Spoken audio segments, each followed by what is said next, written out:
하나님의 말씀 아모스서 1장 1절 2절 말씀입니다. 유다 왕 우시아의 시대 곧 이스라엘 왕 요아스의 아들 여로보암의 시대 지진전 2년에 드고와 목자 중 아모스가 이스라엘에 대하여 이상으로 받은 말씀이라. 그가 이르되 여호와께서 시온에서부터 부르짖으시며 예루살렘에서부터 소리를 내시리니 목자의 초장이 마르고 갈멜산 꼭대기가 마르리로다. 아멘. 할렐루야. 우리가 계속해서 구약 성경 속의 예언서들, 선지서들을 살펴보고 있습니다. 우리가 지난번에 조금 순서를 뛰어넘어서 오바댜서를 보고 다시 아모스로 돌아왔는데 그 이유는 제가 나중에 말씀을 드리도록 하겠습니다. 어찌됐든 우리가 이제 오늘부터 수요 예배를 통해서 아모스서를 보고자 했는데, 이 아모스란 사람이 사실은 낯설은 사람일 수 있습니다. 한번 따라해 봅시다. 아모스. 아모스가 어떤 사람인지 사실은 성경에 나와 있지 않습니다. 그가 어느 집안 사람인지, 누구의 아들인지 성경에 기록이 없습니다. 다만 그에 대한 기록은 드고와 출신이었고 목자였다라는 것 외에는 특별하게 그에 대한 기록이 없습니다. 7장 14절에서 그가 아마시아 제사장에게는 얘기하기를 나는 목자고 뽕나무를 재배하는 자라고 말하고 있습니다. 뽕나무를 재배하는 자. 뽕나무는 무화과 나무 같은 것입니다. 그래서 뽕나무를 재배하는 자라고 또는 목자라고 자신을 소개하고 있는데, 오늘 성경에서는 1장 1절에서는 목자라고 얘기를 하고 있습니다. 여러분, 저를 봅시다. 아모스는 목자였어요. 그러니까 지금 우리로 얘기하면 신학교를 나온 사람이 아니었습니다. 주의 종의 목회자 교육을 받은 사람이 아니었어요.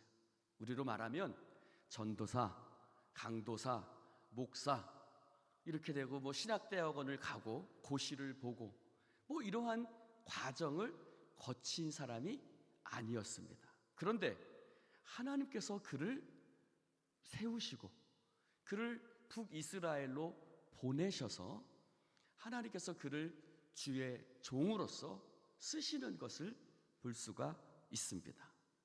예상하지 못했던 것이죠. 예상하지 못했는데 하나님께서 그를 부르시고 쓰셨다라는 것입니다. 여러분, 주의 종의 권위는 어디에서 나오느냐? 하나님 앞에 쓰임을 받는 권위는 여러분 하나님으로부터 나오는 줄로 믿습니다.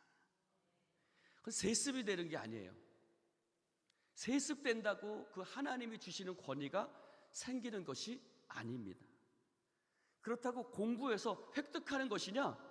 물론 대부분 스킬학교를 나오고 고시를 보고 이런 과정을 거쳐야 하지만 그 하나님의 종의 권위가 공부해서 획득한다고 된다.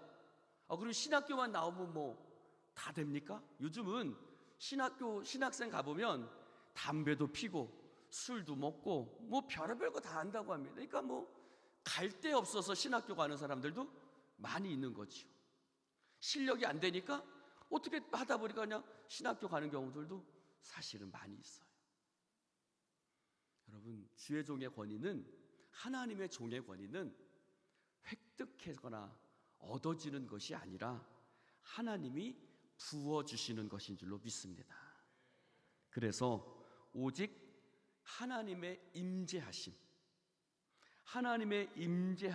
있을 때 주의 종의 권위가 생겨나는 것입니다. 할렐루야. 때로는 성령님이 임하실 때도 있고 성령님이 떠나실 때도 있습니다. 하나님의 성령이 부음받을 때 주의 종으로 쓰임받고, 또 하나님의 성령이 떠나갈 때 때로는 주의 종들이, 선지자들이 잠시 쉬는 경우도 있습니다. 그러니까 무엇이냐면 항상 성령의 역사하심, 하나님의 임재하심이 결국 주의 종의 권위를 만드는 것이죠. 이것은 무슨 얘기를 하느냐? 사람들이 아무리 반대해도 그는 주의 종일 수 있습니다. 할렐루야. 사람들이 아무리 반대해도 하나님이 세우셨기 때문에, 사실 예레미야나 이사야나 아모스도 마찬가지입니다. 사람들이 반대했어요. 핍박했어요. 그런다고 주의 종의 권위가 없어지는 것이 아닙니다. 주의 종의 권위는 하나님과 그 말씀으로부터 나오기 때문입니다. 즉 아무리 사람들이 핍박하고 반대해도 내가 주의 종이라는 믿음, 그 기름 부으시 있으면 절대 흔들려서는 안 되는 것입니다. 반대로 사람들이 아무리 칭찬한다고 해도 박 목사님 설교도 잘하고 박 목사님 정말 잘생기고 목소리도 좋고, 아멘들이 안 나오시네요. 네. 야, 박 목사님은 정말 너무너무 멋있어, 이런다고 박 목사가 하나님의 종이 아니다? 그는 사람의 종이 아니고 여전히 칭찬을 받든 안 받든, 사람들이 수용하든 수용하지 않든 그 권위는 사람으로부터, 세상으로부터 나오는 것이 아니라 하나님으로부터 나오는 것인 줄로 믿습니다. 그래서 소명은 부어주신 하나님께 있는 것입니다. 1절에서도 보니까 이렇게 얘기를 하고 있죠. 두고아의 목자 중 아모스가 이스라엘에 대하여 이상으로 받은 말씀이다 라고 했습니다. 따라해봅시다. 이상이라는 말씀은 뭔가를 봤다는 겁니다. 뭔가를 봤다라는 것입니다.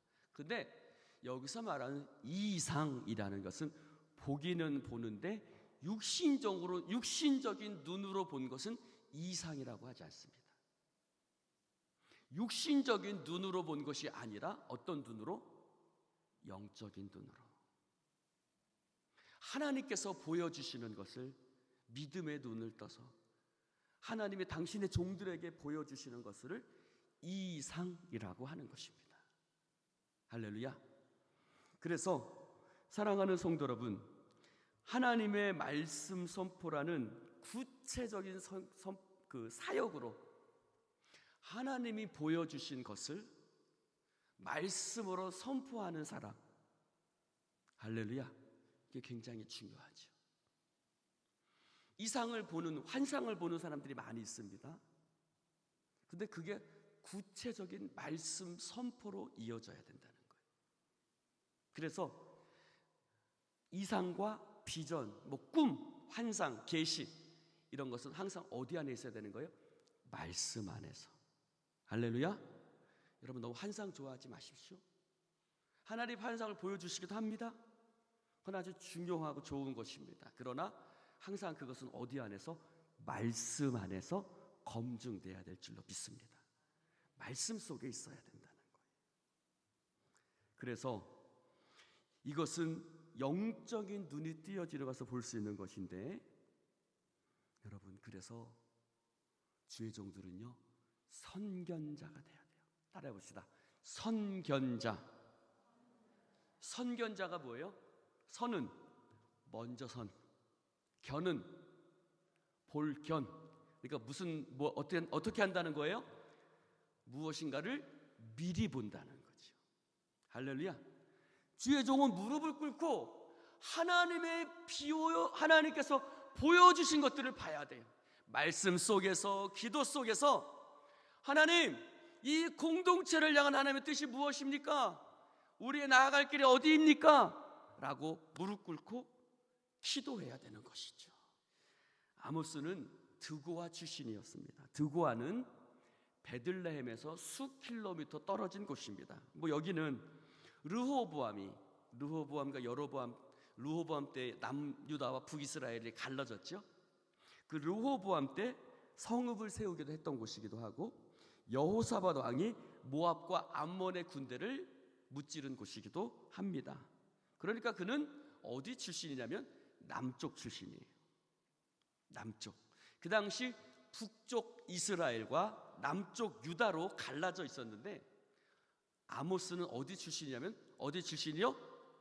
남쪽. 우리 여수 사람처럼 남쪽, 베들레헴이 아주 남쪽이거든요.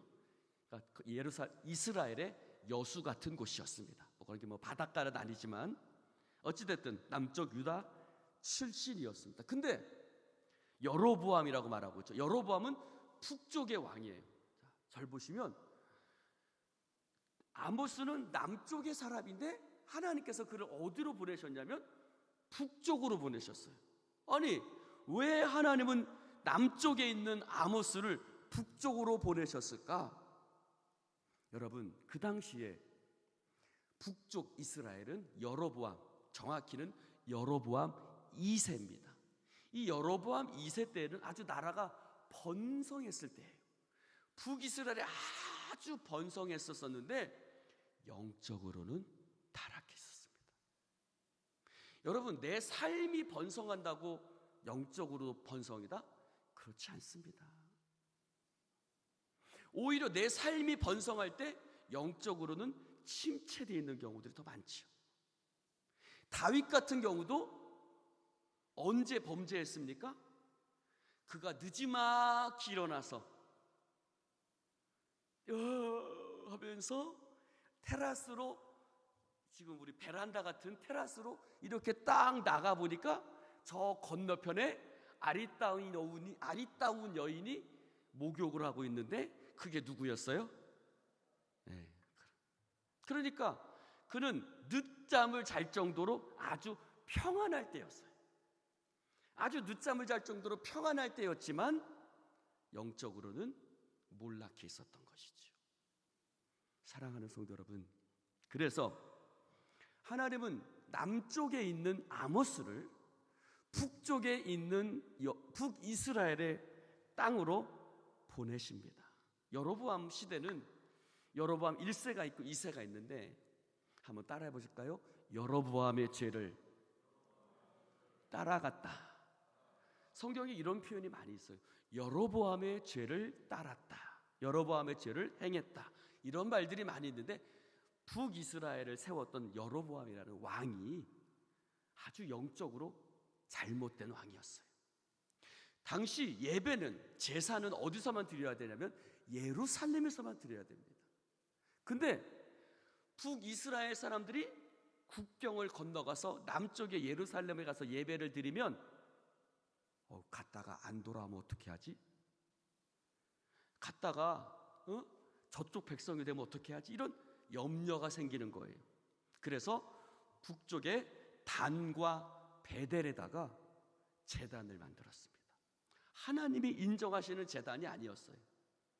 그래서 단과 베델에다가 제단을 만들고 거기서 금송아지를 만들어서 제사를 드리기 시작했습니다. 제사장도 레위 지파에서 제사장을 세우는 것이 아니라 자기 마음에 드는 사람, 자기의 마음에 드는 사람을 제사장으로 삼아서 절기도 자기 마음대로 정하고, 제사장도 자기 마음대로 세우고, 제단도 자기 마음대로 세우고, 그런 어떤 정치적인 어떤 그런 것들을 지키기 위해서 그런 모든 것들을 자기 마음대로 막 제단도 세우고 막 했던 것입니다. 하나님이 기뻐하시지 않았죠. 이 북이스라엘의 두 번째 여로보암 왕, 여로보암 2세도 마찬가지였습니다. 여로보암 2세도 그렇게 악한 왕이었습니다. 근데 저를 봅시다. 하나님이 남쪽에 있는 아모스를 왜 보내셨을까? 아니, 그렇게 못된 놈들인데, 그렇게 영적으로 타락했는데, 그렇게 하나님을 멀리 떠났는데 하나님께서 아모스를 보내신 이유는 뭘까요? 그들도 죄악에 빠졌고 범죄했고 하나님을 떠났고 불순종했고 제단도 지네 마음대로 만들고 모든 거 다 지네 마음대로 다 하지만 그들도 하나님은 여전히 사랑하고 계신다. 할렐루야. 하나님은 그럼에도 불구하고 그들을 사랑하시기 때문에, 할렐루야, 집 나간 자식도 사랑해요, 안 해요? 해요, 안 해요? 저희 형님들 가출하니까 어머니가 잠을 못 잡디다. 학교도 안 다니고 사고 치고 다녀도 그래도 그 아들 때문에 눈물 흘립디다. 마찬가지죠. 그럼에도 불구하고 하나님은 그들이 돌아오기만 하면 그들을 용서하실 마음을 품고 계셨기 때문에 하나님께서는 남쪽에 있는 아모스를 불러서 북쪽으로 보내십니다. 하나님은 여전히 사랑하고 계신 줄로 믿습니다. 여러분, 그럼 북쪽에는 선지자들이 없었을까? 아니, 유다는 몇 개 지파예요? 2개 지파밖에 안 돼요. 어떤 지파? 유다와 베냐민 2지파밖에 없어. 북이스라엘은 나머지 10개 지파예요. 그러니까 인구가 훨씬 많아요. 인구가 훨씬 많으니까 선지자들도 지회종들도 훨씬 많을 거 아니에요. 그러면 왜 북이스라엘에 선지자가 없어서 남쪽에 있는 목자를 불러서 보냈을까요? 여러분, 선지자들은 많았지만 하나님 앞에 깨어있는 선지자들은 없었어요. 아까 말씀드렸던 것처럼 여로보암이라는 왕이 마음대로 제사장도 세우고 제사도 금송아지 만들어서 제단도 마음대로 만들고 했기 때문에 그들은 다 어떤 왕의 마음에 드는 사람을 세웠단 말이에요. 그러니까 다 주의 종들이, 하나님의 종들이라고 하는 사람들이 누구 눈치를 보는 거예요? 지금 말로 하면 정권의 눈치를 보는 거예요. 그러니까 진실한 자들이 없는 거예요. 그런데 조지 휘필드라는 사람이 있습니다. 조지 휘필드라는 이 목회자가 당시에 회개하라는 말씀을 전했는데 존 웨슬레와 같이 활동했던 홀리 클럽을 이끌었던 사람인데 설교를 금지당하자 그가 어디로 갔냐면 탄광촌으로 갔습니다. 탄광촌에 가서 탄을 캐고 나오는 사람들을 향해서 하나님의 말씀을 전했습니다. 그 말씀을 듣고 시커먼 얼굴에서 눈물이 흐르기 시작합니다. 왜요? 이 탄광촌은 버려진 곳이었어요. 당시 학교도 병원도 아무것도 없는 버려진 곳이었는데 그 버려진 곳에 하나님께서 종을 보내셔서 자신들을 향한 하나님의 말씀을 전할 때 그 시커먼 얼굴에 눈물이 흐르기 시작했습니다. 사랑하는 성도 여러분, 하나님은 버려진 자들을 향해서 끝까지 사랑하시고 붙드시는 하나님이신 줄로 믿습니다. 제가 러시아에서도 똑같은 경험을 했는데 그 마가단이라는 곳에 가서 농아들에게 말씀을 전했습니다. 하바롭스크에 있다가 마가단 북위 60도 되는 여러분 캄차카 반도, 거기서 조금 더 올라가면 바로 건너편이 뭐냐면 알래스카입니다. 알래스카 이 반대쪽이 캄차카 반도, 마가단 이런데 아주 추운 곳이 영하 60도까지 내려가는 아주 추운 곳에 농아들에게 가서 말씀을 전했어요. 그들이 눈물을 흘리는 거예요. 왜 눈물을 흘릴까요? 마가단이라는 곳에 아무도 찾아오지 않는 거예요. 더군다나 그곳에 있는 농아들에게 하나님의 말씀을 전해주는 사람이 아무도 없는 겁니다. 그래서 제가 하바롭스크에서 파송이 돼서 마가단에 있는 농아회관에 가서 하나님의 말씀을 전했는데 거기가 땅끝인 거예요. 그들이 성경책은 있어요. 성경책은 갖고 있는데 그 성경 말씀을 그들에게 설교해 주는 사람이 아무도 없는 겁니다. 그래서 제가 그곳에 가서 농아들에게 하나님 말씀을 전하니까 눈물을 흘리기 시작하는 거예요.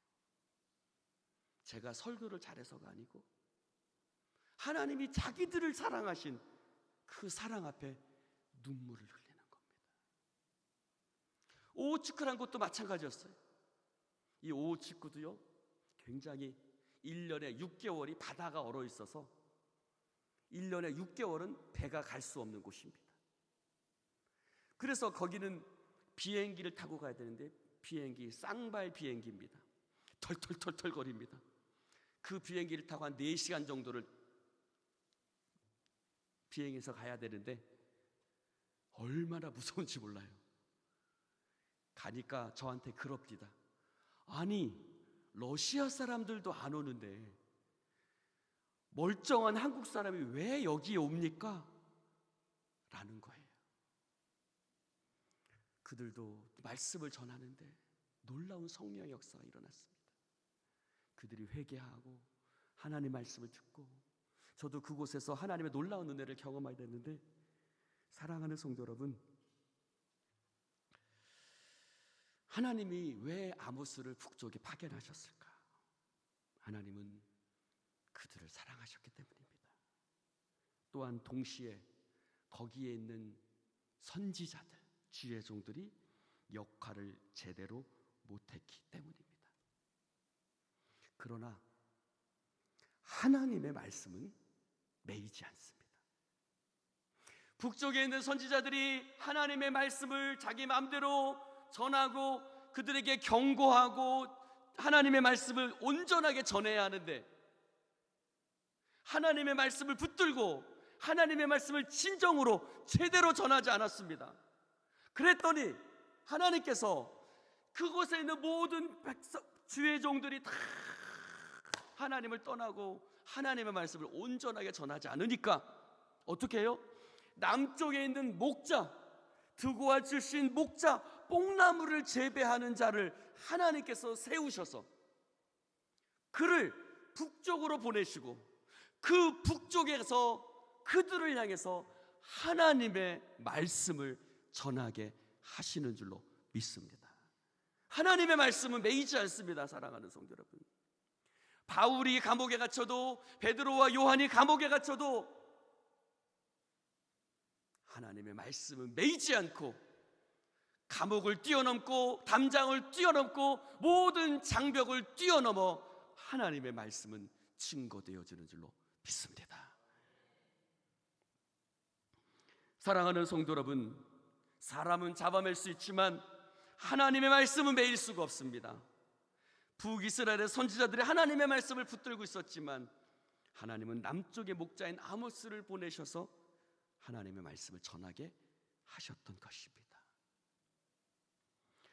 사랑하는 성도 여러분, 가스 경보기가 삑삑거린다고 한번 생각을 해봅시다. 가스 경보기가 삑삑거리면 어떻게 해야 돼요? 어디 가스가 샜나 살펴봐야 돼요. 근데 아이고 시끄러워라 하면서 가스 경보기를 꺼버리면 어떻게 되겠습니까? 어떻게 되겠어요? 큰일 나겠죠. 가스 경보기가 시끄럽다고 끄면 위험한 상황에 놓이게 되는 것입니다. 북쪽의 선지자들이 왜 하나님 말씀을 전하지 않았을까요? 듣기 싫어하니까. 듣기 싫어하기 때문에 하나님의 말씀을 백성들이 그런 말씀을 듣고 싶어 하지 않으니까 하나님의 말씀을 전하지 않은 거예요. 여러분, 불편하고 힘들어도 하나님의 말씀을 전해야 돼요. 여러분, 하나님의 말씀 전할 때 관계가 어색해질 수 있어요. 내가 이렇게 하다가 관계가 깨지는 거 아니야? 큰일 나는 거 아니야? 부담을 주는 거 아니야? 싸우는 거 아니야? 그런 생각할 수도 있습니다. 그러나 싸우더라도 붙잡고 늘어져야 합니다. 어색해지더라도 그 말씀을 전해야 합니다. 싸우기 싫어서, 부담 주기 싫어서 우리의 입을 다물고 있으면 어떻게 되겠어요? 가스 폭발이 일어나는 거죠. 사랑하는 성도 여러분, 아모스 오늘 말씀해 보니까 2절에 봅시다. 1절에 보면 이렇게 말하고 있습니다. 요아스의 아들 여로보암의 시대 지진전 2년에 두고와 목자 중 아모스가 이스라엘에 대하여 이상으로 받은 말씀이다. 지진 2년 전, 한번 따라해 봅시다. 지진 2년 전, 지진이 났다는 거예요. 지진이 나기 2년 전에 하나님께서 아모스를 북이스라엘로 보내서 하나님의 말씀을 전하게 하셨다는 것입니다. 여러분, 지진은 뭘까요? 지진은 하나님이 이스라엘에게 주신 경고였습니다. 하나님께서 이스라엘에게 주신 돌아와라, 너희들이 더 이상 그렇게 살면 안 된다, 똑바로 믿음으로 살아라라는 하나님의 경고였습니다. 그 2년 전에, 즉 하나님이 지진으로 경고하시기 전에, 즉 가스 폭발이 일어나기 전에, 하나님 앞에 멸망하기 전에, 하나님 앞에 큰일 나기 전에 하나님께서 아모스를 보내셔서 가스 폭발이 일어나기 전에 가스 경보기가 울리듯이 지진 2년 전에 하나님께서 아모스를 북이스라엘로 보내셔서, 할렐루야, 북이스라엘로 보내신 거예요. 2년 전에. 그리고 하나님의 말씀을 전했던 것이죠. 스가랴 14장 5절에도 지진에 관한 말씀이 나옵니다. 그 산골짜기는 아셀까지 미칠지라 너희가 그 산골짜기로 도망하되 유다 왕 우시온 때에 지진을 피하여 도망하던 것 같이 하라 라고 말하고 있습니다. 우시아 때에 지진이 있었다는 거예요. 여러분, 하나님이 경고하시기 전에 하나님은 무엇을 통해서? 말씀을 통해서 우리에게 말씀하시는 줄로 믿습니다.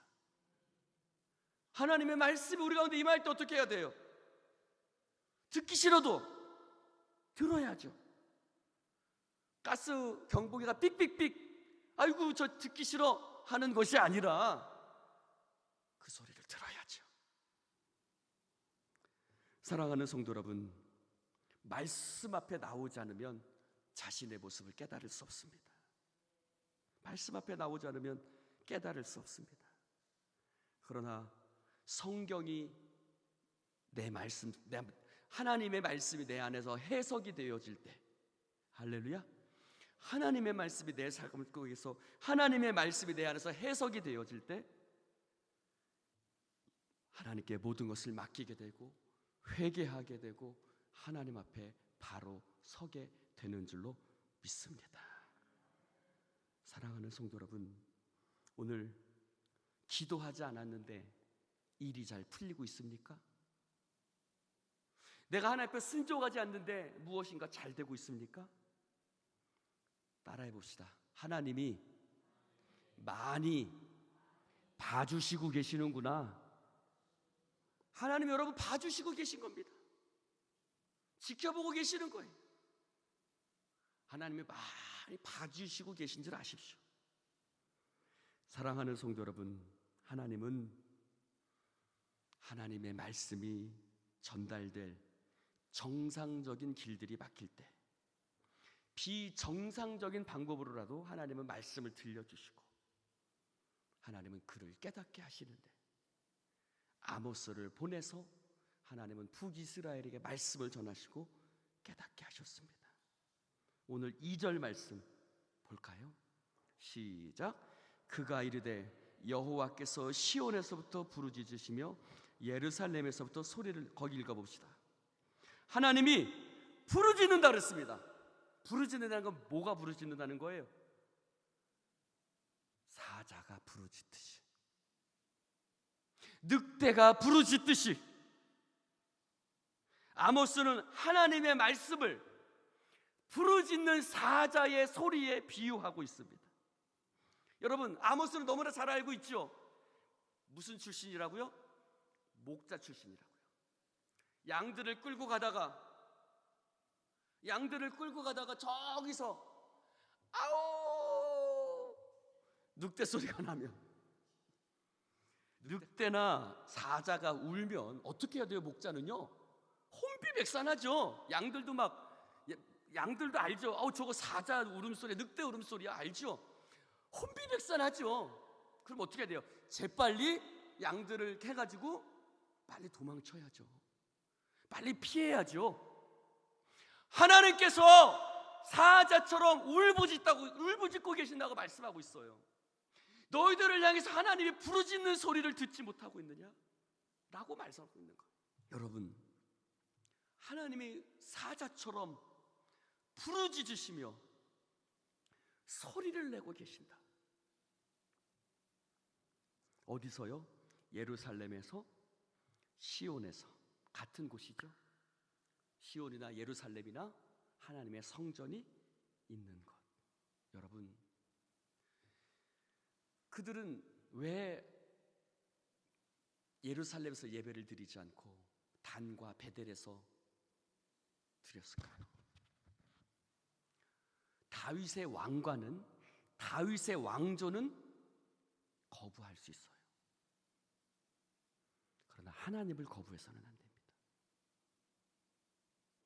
남유다는 거부할 수 있어요. 그러나 하나님께 예배드리는 걸 거부하면 안 됩니다. 그들은 하나님의 말씀까지, 하나님께 예배드리는 것까지 버린 거예요. 여러분, 교회를 거부하면 안 돼요. 하나님을 거부하면 안 돼요. 때로는 교회가 마음에 안 들 수 있어요. 때로는 아프고 힘들 수 있습니다. 그러나 교회를 떠나서는 안 됩니다. 하나님 앞에 늘 머물러야 될 줄로 믿습니다. 좀 아픈 말일 수 있지만, 때로는 아프고 힘들 그런 경우도 있지만, 교회를, 하나님의 말씀을, 주의 말씀을, 주의 음성을 거부해서는 안 되는 것입니다.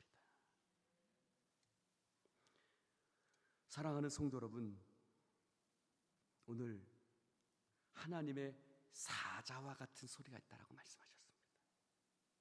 분명히 소리가 들린다는 것은 사자가 어디에 있다는 거예요? 가까운 곳에 있다는 거예요. 그치요? 저 멀리서 들리는 소리가 아니라 사자의 소리가 들린다는 것은 사자가 우리 가까운 곳에 왔다라는 겁니다. 그럼 어떻게 해야 돼요? 우리의 삶의 태도를 바꿔야죠. 우리의 삶의 방식을 바꿔야죠. 사랑하는 성도 여러분, 사자 소리가 들리는 것은 나쁜 일이 아닙니다. 왜요? 피할 수 있으니까요. 하나님의 사자와 같은 하나님의 음성이 들린다는 것은 우리를 향한 하나님의 사랑인 줄로 믿습니다. 하나님 앞에 이 사자 소리를 하나님께서 듣게 해주신다는 것은 하나님은 은혜로우신 하나님이시기 때문에 그렇습니다. 사자가 소리를 듣는다는 것은, 사자가 부르짖는다는 것은 나쁜 것이 아니에요. 그 사자의 소리를 들리게 해주신다는 것은 은혜로우신 하나님을 만나라는 뜻인 겁니다. 할렐루야. 하나님께서 우리를 사랑하는 방식인 거예요. 왜 듣기 싫은 소리를 듣게 하시냐? 왜 불편한 소리를 듣게 하시냐? 왜 가스 경보기를 삑삑거리게 만드시느냐? 하나님께서 우리를 사랑하시는 방식인 거예요. 사랑해, 아 예뻐, 이것만 사랑하는 방식이 아니라, 너 이놈의 새끼, 너 이러면 안 되지, 너 그렇게 되면 되겠어, 너 학생이 공부해야지, 게임기 뺏고, 이런 것도 사랑하는 방식이라는 겁니다. 할렐루야. 사랑하는 성도 여러분, 그래서 말씀은 홍과 영과 관절과 골수를 찔러 쪼갠다고 말하고 있습니다. 여러분, 찔러 쪼개니 얼마나 아프겠어요. 그러나 찔러 쪼개야 암덩어리도 제거할 수 있고 염증도 제거할 수 있는 겁니다. 할렐루야. 하나님 앞에 살 수 있는 길은 말씀 앞에 스스로 자신을 낮추어서 말씀을 받아들이고 우리를 불쌍히 여겨주실 그 하나님 앞에 은혜를 구하는 것, 그것이 우리가 사는 길인 줄로 믿습니다. 여러분, 칭찬한다고 다 칭찬이 아니에요. 여러분, 칭찬한다고 다 칭찬이 아니에요. 주의 종이 좋은 말 한다고 다 칭찬일까요? 그렇지 않다는 거입니다. 사랑하는 성도 여러분, 모든 일을 결정하시는 분은 하나님이신 줄로 믿습니다.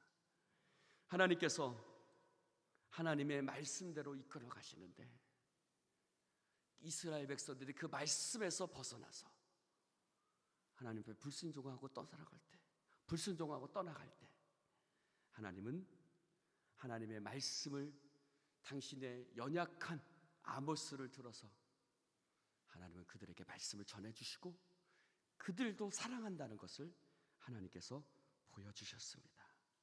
얼마나 놀라운 일입니까? 하나님은 오늘도 우리를 사랑하셔서 저와 여러분이 오늘 이 자리에 나와서 하나님의 말씀을 듣고 있다는 자체가, 할렐루야, 할렐루야. 오늘 계모임 못 간 분들도 있을 수 있어요. 오늘 계모임을 갔는데 야, 소고기를 무한 리필로 먹었더더라. 여러분, 손해본 것이 아닙니다. 여기 와서 하나님 말씀 들은 것이 땡 잡은 겁니다. 할렐루야. 오늘 하나님의 말씀을 듣는다는 것, 그 말씀이 재밌진 않지요. 그 말씀이 재밌고 즐겁고 칭찬하고 막 그런 것은 아닙니다. 그러나 사자와 같은 하나님의 음성 앞에 내 삶을 새롭게 바꿀 수 있다면 그것보다 더 큰 은혜는 없는 줄로 믿습니다. 오늘 여러분의 삶이 하나님의 말씀 가운데 새로워질 수 있기를 주님의 이름으로 축원을 드립니다. 하나님 아버지, 감사합니다. 주님의 말씀을 함께 나눌 수 있도록 축복해 주시니 감사를 드립니다. 성령이여 기름 부어 주시옵시고 하나님 안에서 우리가 날마다 주의 말씀 앞에 귀 기울이게 하시고 우리의 삶을 고쳐 나아가는 역사가 일어나게 하여 주시옵소서. 사자와 같은 하나님의 음성을 듣는 자가 되게 하시고 혼과 영과 간장고스를 찔러 쪼개는 주님의 말씀 앞에 겸손히 나아가게 하여 주옵소서. 성령의 역사하심을 믿사오며 예수님 이름으로 기도드리옵나이다. 아멘.